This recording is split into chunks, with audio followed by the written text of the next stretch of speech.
Hello everyone, this is the final Bosman. On today's show, the Xbox One is juicing, and I'm going to salute another great old game. Let's get started. Welcome to the show. I am Kyle Bosman, and this week I want to start with something that I'm probably not remotely qualified to address, but also no one is, and that's sort of the point about it. Last week on Major Nelson's podcast, Mark Whitten, the chief product officer of the Xbox One, was on, and they had an interview. Basically, Mark Whitten was there to talk about these final days of the Xbox One really coming together, finalizing the hardware. And he was talking about how excited he is, and at one point mentioned, as an example of the things that are coming together, he says, we're tweaking things.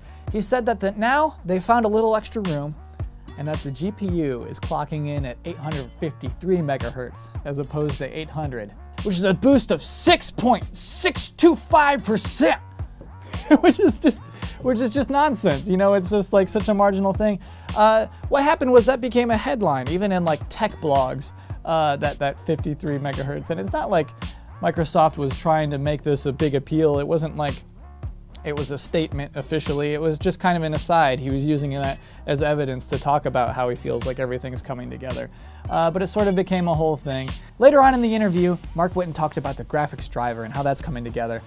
Basically customizing it. It used to be a standard DirectX one, but then they took that and then they sort of take out the parts that only apply to PCs and then kind of make more attention into the parts that work only on the Xbox One or Xbox One need to focus on. I don't know. Basically, it's weird. They call it the mono, and the way they describe it is that now we're able to just focus on what the Xbox One needs. We're able to write to the metal, which is just it's like a macho phrase, you know? Now we can write to the metal. We can write to the metal now. This is like, what is that? What are you honestly doing? It just means we're writing specifically to the Xbox One, which could be a good thing. It could also be a bad thing. Like with the PlayStation 3, you needed to write to the metal. And I mean, we saw that works in a lot of cases. And that's sort of like I wanted to speak to, is that we're picking up on that number. We're picking up on write to the metal. This interview had become headlines because we all care about those things. We care about those 53 megahertz. It's fun to talk about. But also just that Xbox is willing to be open about these things, not necessarily open about how big of changes they are, but kind of giving us insight into this. And also what it suggests is that Microsoft is trying always to adjust its message, and it's interesting to see that. And that sort of leads me into the next segment today, which I'll try to make short because I want to make another point afterward. Today's segment is called Why Jet Moto is Still So Good. Reason number one, ridiculous sponsors. So in Jet Moto, you can choose a bike from one of 4 different sponsors. Mountain Dew, Axiom, who I think just made the UI for the game. They're a sponsor in this one. There is K2 Snowboards, and there's Butterfinger. Butterfinger candy bars are sponsoring a Jet Moto racing team. And yeah, product placement can be a very distracting thing in a lot of media and a lot of stories that can be very obtrusive. But to me, in this case, it sort of enhances the world building of Jet Moto. This game takes place in the year 2020 when Jet Moto is a popular sport.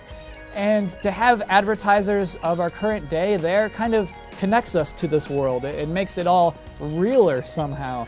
And also kind of gives me hope in a world where Mountain Dew has the bravery to spell out the word mountain. Because if you see their logo today, that's just MTN Dew. Like they think we're too stupid to care to read the whole word mountain. Like we're just a bunch of dum-dums who can't read more than 3 letters. Well, I'll tell you what we can. In the year 2020, we're a bunch of people who are smart enough to read every single letter in the word mountain. Thank you, Jet Moto. Reason number 2, 2 Mona Lisas. So if you're playing the level Blackwater Falls, there's a plantation house that's just kind of stuck there. Obviously, this is a shortcut. But what's fun is if you kind of slow down, if you're just goofing around and exploring the environment, you will find 4 paintings inside this house, 2 of which are the Mona Lisa. 1 Mona Lisa would have been crazy, but there are 2. And that's sort of charming. As opposed to this world building thing, it's also fun to see a game be silly. And just kind of put in these secrets where clearly not a lot of thought was put into it, but someone was just putting it in there for fun. It wasn't just, we have our deadline's coming up. We got to get those 2 Mona Lisas in the game. It's not the serious business that you feel a lot of the games are today. Reason number 3, backflip rock, dude. I'm about to show you one of my favorite spots in a video game, almost any video game, and it's in the course called Cliff Diver. And it's at the end, after the titular cliff diving, you will see backflip rock. And this rock is actually the best thing to do tricks off of. So you can run straight up to the cliff of this rock and ride straight up it and then boost and then just do backflips as much as you want. And a really great thing about this is that there's an invisible audience who will cheer you depending on how good the trick you did is. Why? No particular reason. Reason number 4, characters. So when you're writing a movie, one of the first things you want to do when introducing one of your main characters is get the audience to care about this character. And sometimes it's called petting the dog. Because if you get a person to pet a dog, instantly an audience will love that person for some dumb reason. In video games, we often don't care to do those sorts of things. Like Bayonetta, she just comes out showing off her crotch and you care about her. Batman just says, I'm Batman, and you care about him. The Call of Duty guy just swears, and you're like, I like him. And it's especially not important in a racing game because you care about who wins the race because you want to win the race. However, here's Jet Moto with 20 selectable characters, and they all have illustrations of what they look like and character bios, and these bios kind of define who they are and how they like to race, and they all intertwine in interesting ways. And actually, it's part of that world building, but it helps you care about the characters. It helps you care about each race. Because not only do you care about yourself, you want Wild Ride to win, because you like Wild Ride, but it also enhances how much you don't want those other racers to win. It is more fun to play a game when you're shaking your fist like, oh, Tetsujin, how do you do this? Oh, curse you, Tetsujin. And also, women. There's a lot of women in this game. Of the 20 characters you can select, 9 of them are women, which is progressive even today. And a fun part of that is that the trophy presenter at the end of a race changes. There could be a male or female one. Come on, man, what are you doing? What is your job? Who are you? Here you are, miss. Here's your trophy.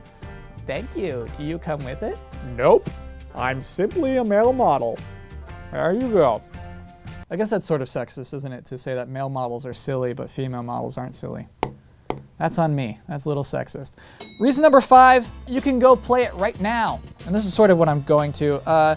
Jet Moto is not only available on the PlayStation Store, but you can go to an old used game store and you can buy it and you can play it on your PlayStation 1 or PlayStation 2 and a PlayStation 3. Jet Moto is not a great game. Like, there's no huge demand for it. There was Jet Moto 2 and Jet Moto 3 and they were just okay. And so now no one really talks about Jet Moto anymore. It's like the saying goes, you either die a hero or get enough sequels to see yourself become a villain. But Jet Moto 1 has a lot of unique qualities to it, which I hope I proved today. And it was a blast to be able to go and buy it and play it for this show. And so that's what I'm sort of trying to get around to, is this discussion about backwards compatibility as we draw nearer to next gen. And so it looks like the PlayStation 4 and the Xbox One, it looks like they will not be backwards compatible. It looks like that's nearly impossible for them. And so that's a disappointment in that we won't be able to play our PlayStation 3 games on it, certainly an Xbox 360 game, but also not our Xbox Prime games and our PlayStation 1 games, and also not all of those games we downloaded. There goes Bionic Commando Rearmed. So long, Costume Quest. Goodbye, Mac Pack that I got a season pass for. You know, and people can say, oh, you can just keep your PlayStation 3 around, keep your Xbox 360. But the fact of the matter is that there are a lot of people this fall who will not be able to afford a PlayStation 4 or an Xbox One, especially both. And trading in their current consoles, it might be their only way to get up to that point. But there is hope. There's hope in Sony's acquisition of Gaikai and Xbox One's all-powerful cloud. There's hope that they'll stream us back catalog games, that the libraries can continue to exist forever through streaming into our consoles. And that's not ideal. It will stink to never own games again, but it's better than the alternative, which is never seeing them again. And also, Apparently all CDs are gonna die in 100 years anyway. So what's the point of it all? Are you telling me I only got 83 years left to live? Yeah. I gotta go start a family. With what? Anyway, the point is, to Sony and Microsoft and yes, you Nintendo, is that your old games are great. And so yeah, 53 megahertz for marginally better experiences are fine. But your back catalog is important too. And I understand that backwards compatibility might be a technical impossibility for a lot of your consoles, but please at least acknowledge them and acknowledge how important that is to the people who have supported you up to this point. And that is the episode for this week. I have weird news. This weekend, I'm flying to Vancouver for the Pokemon World Championships, and I'm going to be there covering the events, looking at the DS game, Black and White 2, and also the trading card game. So, good thing I've got my Clank with me. That'll be no problem. Thank you, Clank. A mini gear and big gear comprise its body. If the mini gear launches at a foe and doesn't return, it will die.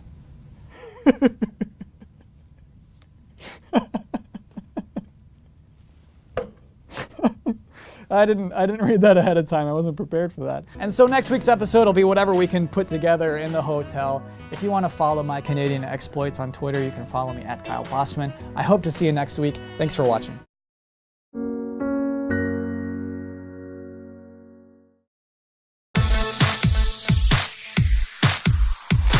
Hey, Damiani, I was just looking at my hotel reservation. Looks like we're gonna be roomies. So I was thinking maybe one of the nights we could just kind of bury the hatchet and like plug in a GameCube.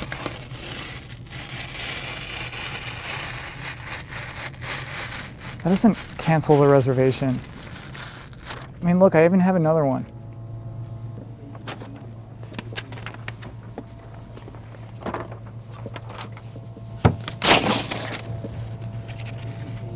I'll sleep in the bathroom. If you're going to PAX Prime this year, you are officially invited to our panel, the Game Trailers Originals Power Hour.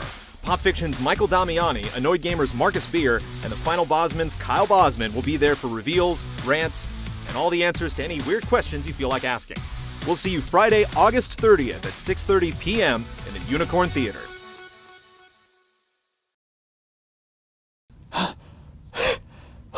Hey everyone. Dude, what's up? Have you been running? Yeah, I was spying on the other bands. And their stuff is good, man. Real good. Oh no, we're gonna lose! Dude, don't worry about it.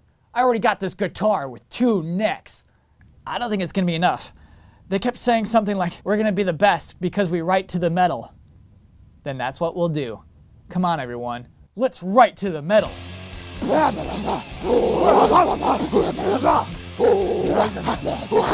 Hey, shh! Everybody stop it! Shut up! Listen to yourselves. Seriously. You know what that sounds like? Sounds like we're totally gonna win Battle of the Bands for sure! Yay!